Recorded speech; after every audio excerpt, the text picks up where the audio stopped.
لا نتمنوا يعني يبقى التركيز من طرف عناصر فريق الفتح الرباطي.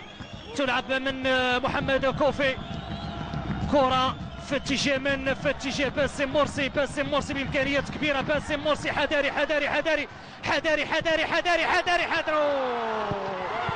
اوه هذا اللي ما تمنيناش، هذا اللي ما تمنيناش. هدف قاتل، هدف قاتل للأسف من فريق الزمالك المصري، وفرحة من جماهير المصرية الأكيدية، فرحة مستحقة، هي فرحة مستحقة، وكذلك اللاعبين ديال فريق الزمالك المصري.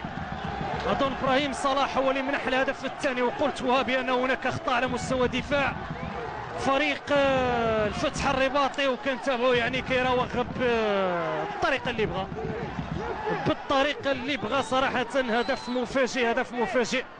نتابعوا باسم مرسي يراوغ، يلعب بامكانيات جيده، يتم استغلال الكره من طرف